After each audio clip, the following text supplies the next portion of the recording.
खोलते हो, नोटबुक लेते हो और एक एक इम्पॉर्टेंट लाइन को कॉपी पेस्ट करना शुरू कर देते हो। Wow, so many words. मतलब तुम में और एक जेरोक्स मशीन में कोई फर्क ही नहीं है। और ये क्या, अभी तक सिर्फ फर्स्ट पेज ही फिनिश हुआ है? इस स्पीड से तो नोट्स कंप्लीट होते होते तुम्हारे बच्चे 10th बोर्ड दे रहे होंगे। बट डोंट वरी, आज मैं तुम्हारी इस कॉपी पेस्ट फैक्ट्री को परमानेंटली बंद करने वाली हूँ। अगर शॉर्टकट लेना है और आधे घंटे में एक फुल चैप्टर को निपटाना है तो ऐसे नोट्स बनाओ। ये वीडियो एक स्टेप बाय स्टेप ट्यूटोरियल होगा on how to make 1 page notes. जी हाँ, मैं तुम्हारे बरसों पुराने सपने को फाइनली पूरा करने वाली हूँ और तुम्हारे लिए 1 पेज नोट्स को एक ड्रीम से रियलिटी में कन्वर्ट करने वाली हूँ। और हाँ, इसके बाद तुम्हें रिवीजन करने में भी जोर नहीं आएगा। ये नोट्स इतने क्रिस्प होंगे कि तुम पढ़ोगे, समझोगे और कभी भूलोगे ही नहीं।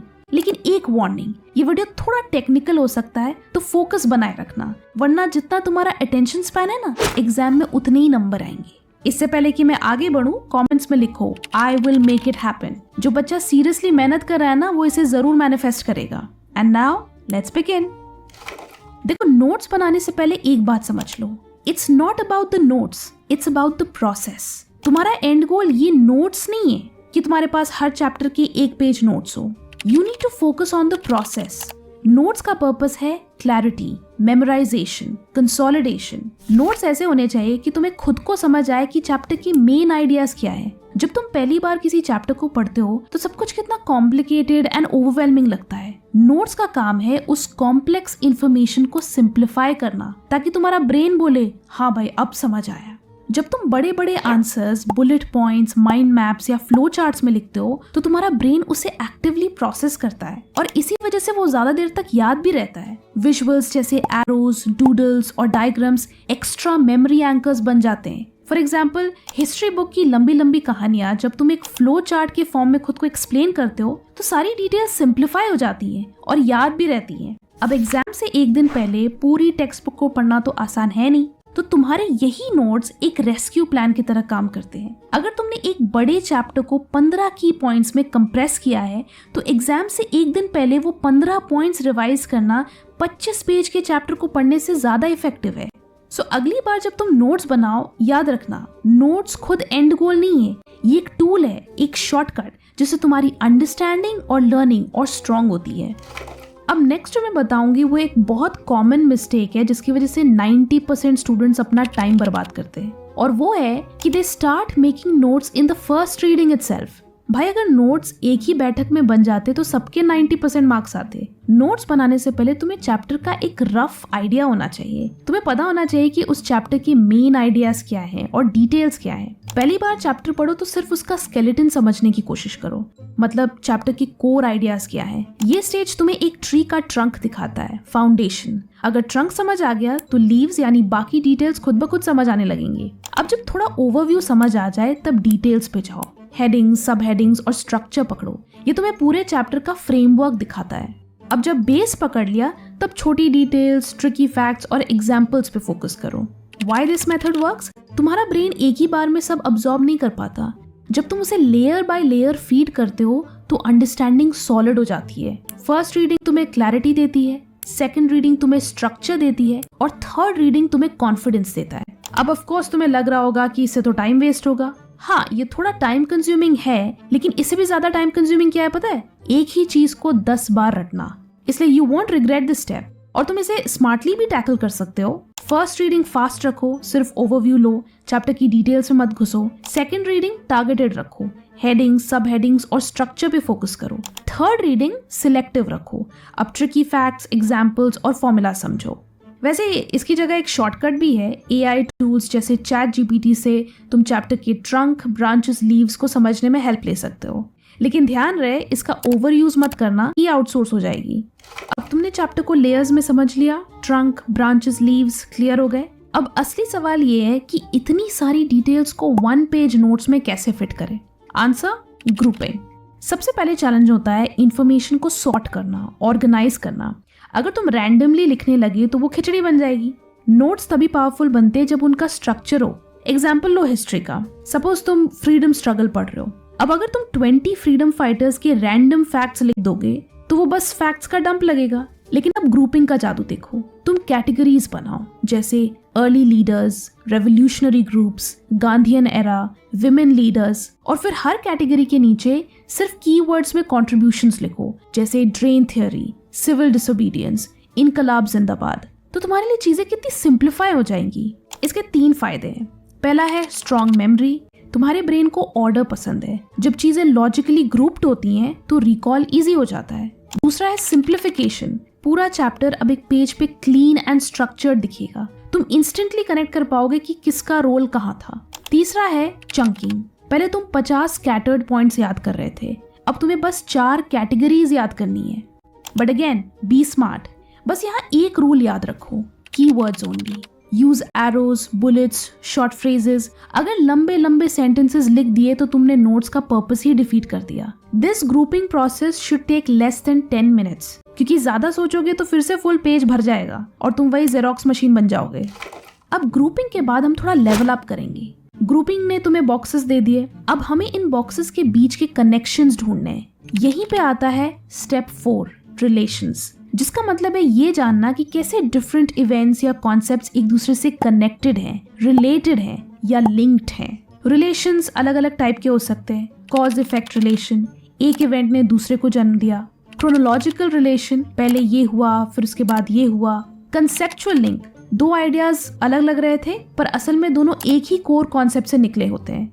4th है ट्रांसफॉर्मेशन, कोई प्रोसेस इवॉल्व होके एक न्यू स्टेज बन गया। और इन सब को शो करने का बेस्ट तरीका है एरोज, सिंपल एंड क्लीन। जब तुम अपने नोट्स में एरोज बनाकर शो करते हो, ये इससे निकला या ये इसके बाद हुआ, तो तुम्हारा ब्रेन ऑटोमेटिकली उन पॉइंट्स को एक कहानी की तरह ट्रीट करता है। रिजल्ट, फैक्ट्स अलग अलग पॉइंट्स के जैसे नहीं लगते, वो एक स्टोरी लाइन बन जाती है जो एग्जाम के वक्त एक फ्लो में याद रहती है। अब तुमने ग्रुपिंग कर ली, रिलेशन समझ लिए। अब अगला स्टेप थोड़ा ट्रिकी है। यहाँ से समझ आता है कि तुम सिर्फ रट रहे हो या एक्चुअली समझ रहे हो, और वो स्टेप है एनालाइज। एनालाइज का सिंपल मतलब है कंपेयर एंड कॉन्ट्रास्ट, मतलब एक चीज को दूसरी चीज के अगेंस्ट रखना और सिमिलैरिटीज और डिफरेंसेस निकालना। This is where you stop looking at facts in isolation and start comparing them. इसी स्टेप से तुम कॉन्सेप्ट्स को और डेप्थ में समझोगे। ऐसे सोचो, ये कॉन्सेप्ट इससे कैसे डिफरेंट है, ये दोनों चीजें किस तरह सिमिलर है, अगर इनका आउटकम कंपेयर करें तो किसका इम्पैक्ट ज्यादा था। यही स्टेप तुम्हें फैक्ट्स रटने से उठाकर कॉन्सेप्ट समझने पर मजबूर करता है।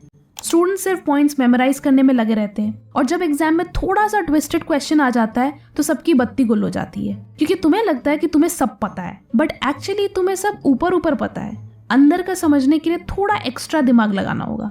How to do this in 1 page notes? जब तुम 1 पेज नोट्स बनाते हो, एनालाइज मेथड को यूज करने के कुछ तरीके हैं, जैसे वेन डायग्राम। 2 फ्रीडम फाइटर्स की अप्रोच को कंपेयर करो, गांधी जी वर्सेस भगत सिंह। दोनों का गोल सेम था लेकिन मेथड अलग। कंपैरिजन टेबल बना लो, एक साइड मॉडरेट्स, दूसरे साइड एक्सट्रीमिस्ट और बीच में कॉमन गोल्स। एक और तरीका है 1 लाइनर्स लिख लो या शॉर्ट फ्रेजेस लिख लो। 1-2 क्रिस्प लाइंस लिखो एक्सप्लेनिंग क्या चीज इन्हें सेम बनाती है और क्या चीज इन्हें अलग बनाती है। But there is a catch here, most students skip this step. Analyse step easy नहीं लगता, ग्रुपिंग और रिलेशंस निकालना आसान है, बट एनालिसिस में तुम्हें एक्टिवली सोचना पड़ता है, और यहीं पे स्टूडेंट्स डरते हैं। उन्हें लगता है कि मैं स्लो हूँ, बहुत टाइम वेस्ट कर रहा हूँ, शायद गलत कर रहा हूँ, बट एक्चुअली यही प्रूफ है कि तुम्हारा ब्रेन डीप अंडरस्टैंडिंग में एंगेज्ड है। इसको मिस इंटरप्रेटेड एफर्ट हाइपोथेसिस कहते हैं। जब कोई चीज थोड़ी टफ लगती है, तुम सोचते हो कि तुम गलत जा रहे हो, बट इन रियलिटी तुम सही ट्रैक पर हो। स्लो तो तुम तब होते हो जब तुम इंस्टा यूज करते हो। नाउ एट दिस स्टेज तुम्हारे नोट्स 70% डन हो चुके हैं। तुमने सारी इंपॉर्टेंट चीजें एक्सट्रैक्ट करके लिख ली हैं, लेकिन एक प्रॉब्लम है, इतना सब याद कैसे रहेगा?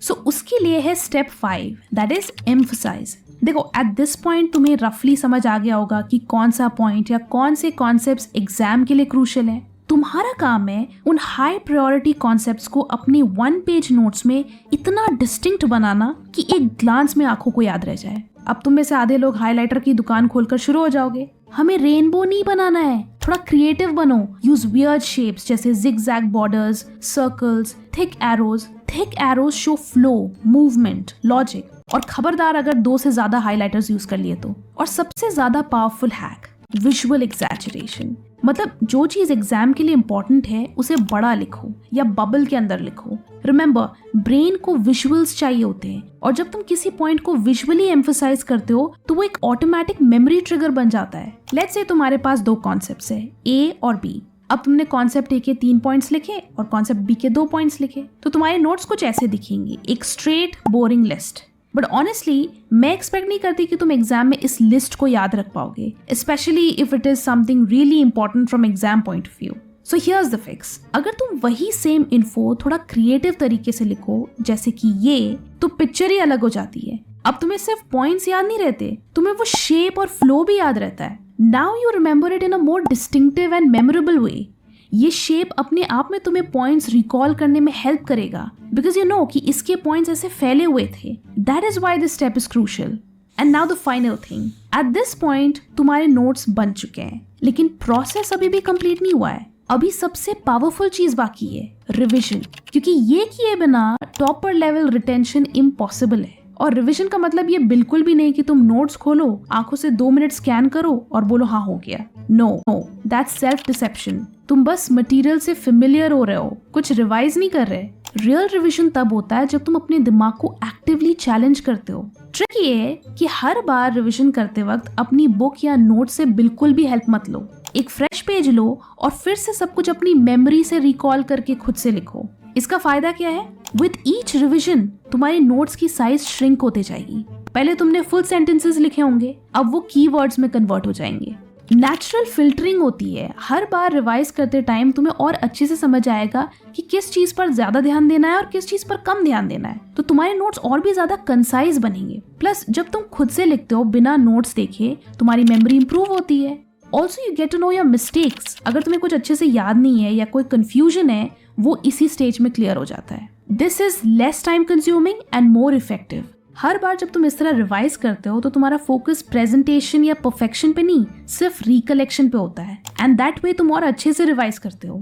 एंड रिजल्ट, पहले तुम्हारे नोट्स शायद 1.5 या 2 पेजेस के थे, अब 2 रिविजन्स के बाद वो श्रिंक होकर आधे पेज में फिट हो गया है। मतलब तुमने एकदम अल्ट्रा कंसाइज नोट्स बना लिए हैं। अब तुम्हारे ऊपर है, तुम्हें एग्जाम से पहले ये हाफ शीट नोट्स देखने या मोर डिटेल नोट्स देखने। ईदर वे तुम एग्जाम में फोड़ने के लिए 100% रेडी हो। So this is the full process of making 1 page notes. जाते जाते एक इम्पॉर्टेंट बात मैं क्लियर करना चाहती हूँ, हर चैप्टर या हर सब्जेक्ट के लिए नोट्स बनाना मैंडेटरी नहीं होता। नोट्स तभी बनाओ जब कोई चैप्टर फैक्ट्स या डिटेल से ओवरलोडेड हो, अदरवाइज प्लीज स्किप इट। और अगर कोई टॉपिक कॉन्सेप्ट बेस्ड है तो तुम अपनी अंडरस्टैंडिंग के लिए ऐसे ही रफ नोट्स या माइंड मैप्स बना सकते हो। But again, don't aim for perfection, aim for clarity. Always remember, smart study का मतलब है सिलेक्टिव एफर्ट। उतनी मेहनत करो जितना जरूरी हो। अगर ये वीडियो हेल्पफुल लगा तो गिव इट अ लाइक,